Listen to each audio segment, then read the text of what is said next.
All right, guys. So this week I'm with my good buddy and longtime collaborator, Ashley Todd Fell, who's a filmmaker in Guanajuato, Mexico, the founding member of Lanzando Lazaros. It's a film production crew within Guanajuato, Mexico. He's done many short films, worked on several music videos, including three of mine, as well as a live video of mine. Is an amazing photographer, a great editor, and a good friend. The music video for Too Many Nights of the Eurekan, from the soundtrack to my novel, A Crash Course in Anatomy of Robots.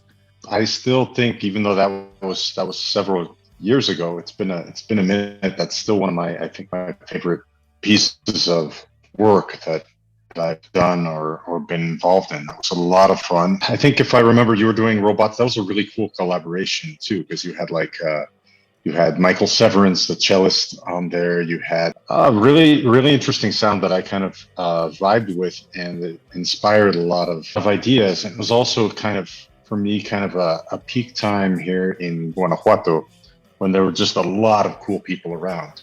And in the last few years, I think some of the people have drifted off and everybody's still doing awesome stuff. But at the moment, it was just, we had this critical mass of just awesome artists and performers, and we just were like, yes, we're gonna fit all this in your video. And it worked really well with the lyrics too, with your concept of the idea that It's sort of the idea with slam poetry and what audiences are drawn to.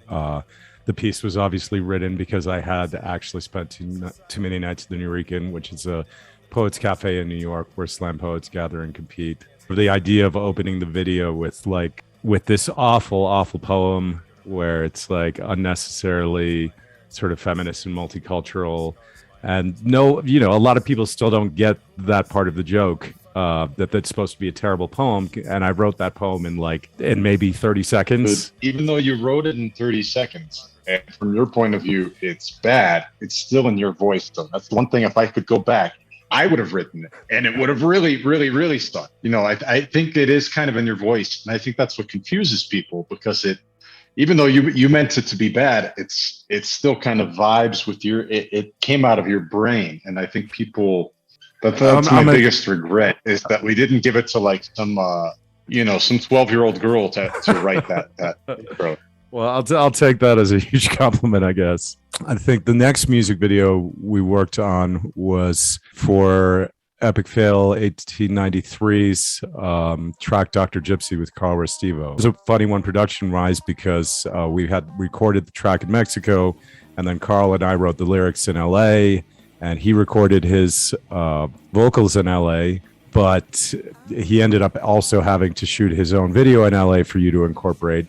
And you guys kind of took the idea of updated Dr. Feelgood, where he's an organ-stealing drug dealer, which is incorporated in the lyrics with the whole Dr. Simi, Mi Farmacia bit in the chorus, and you guys just kind of ran with it.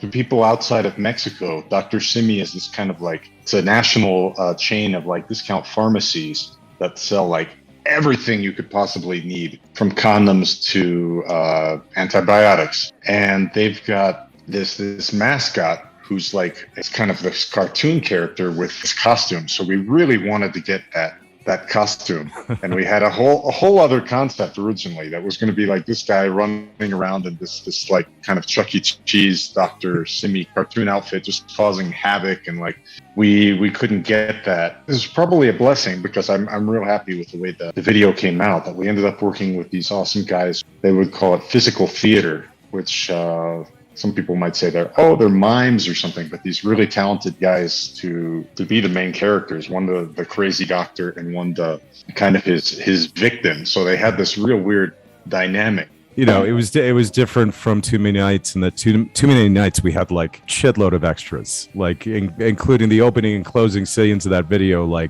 Half of our extras are crew members from Amanda and Scalante's heli who just thought they were going to drop in for 15 minutes, and we ended up dragging through for however many hours it took us to shoot that thing.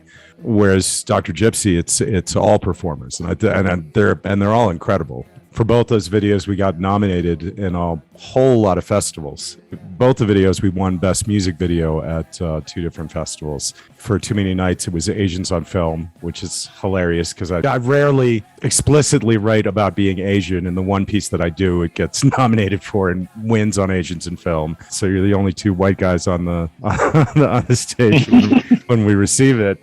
For the STEEF, the Seattle Transmedia Independent Film Festival, Ian Zombie from Epic Fail went to collect the award. And when the video screened, we forgot about how violent it was. And in the middle of the screening, like people are running out with their children and like old ladies are fleeing and stuff. It's that mix of like little like grindhouse, like there was a sexual element too, I think, of naughty nurses. Female dance, the naughty nurses. You dubbed them the naughty nurses, but yeah, rubbing like fake blood all over them. The baby's hand coming out of the mouth. Oh yeah, just to make people very uncomfortable. I think that most of the actual violence is implied. You never see anybody get stabbed. There's no simple cause and effect or like conclusion, like in a horror movie, you know, where it's like, well, that's like an interesting point because, like, for example, like the original Texas Chainsaw Massacre, it seems like an incredibly violent film, and it is, but at the same time, the actual gore that you see, the actual violence is almost entirely implied. Well, a lot of the violence in Texas Chainsaw Massacre is psychological. That's an interesting comparison. I'd never thought of comparing those because I think when we made this video, I hadn't even seen Texas Chainsaw Massacre. But this is just the idea that you have this kind of this person who's being victimized, like he's being pushed around in your video. He's like this just kind of innocent loser who's being pushed around by these guys. They make him take drugs. They end up just like butchering him at the end. On Texas Chainsaw Massacre, like for half the movie, the female protagonist, the final girl, is just psychologically torturing her. They've got her like propped up and, you know, at this dinner, and they poke her with like a needle, and they have the 120-year-old man whack her with a hammer so weakly that it doesn't do anything except just gently bruises her.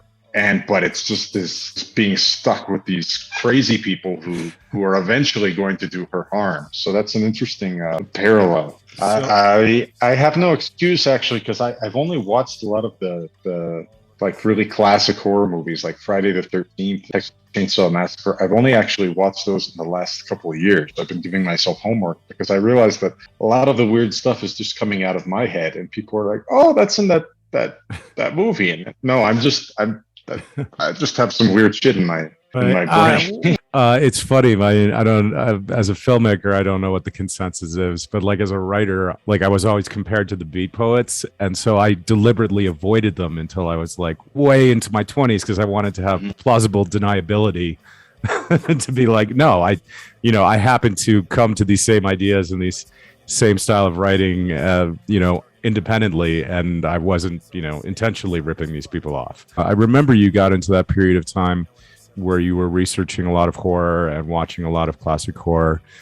It's interesting that the concept of classic horror, because there's so many, there's a lot to unpack there. But when I was growing up, like when I was like 10, I watched like all the Universal horror movies, like Frankenstein, The Invisible Man, Dracula, and then went on to like big weird creatures like Them, which is about giant ants in the desert where they radioactive ants. I remember that one. Yeah. So I kind of skipped ahead to really weird independent horror like in the 90s. Now jumping ahead another 20 some years to right now, I'm writing different feature films in kind of a sci-fi horror genre. And the last couple of years I wrote a science fiction film which has a lot of elements of body horror and also kind of tying in with the video some medical horror about a guy who has horrific injuries, and he's just trying to get his life back, but he ends up falling in with a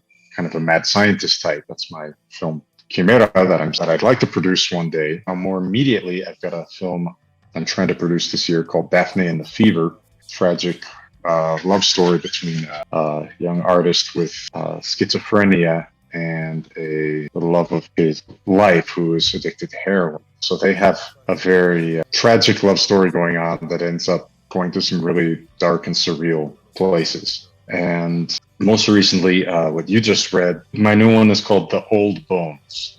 Yeah, I really like that. I read that today. It's a short, and what I was writing you earlier was it felt very much almost Western-like in the beginning. Like I didn't know where it was going. I knew it was a short, so I would have to get there pretty quick. But I got almost like a Mad Max in Mexico sort of feel at the very beginning. But by the end, I felt almost this gothic feel, something hard to nail down because I was like, it's almost like Lovecraftian without that explicit cosmic horror, but still that sort of that supernatural, beyond the grave kind of ancient gothic horror type thing.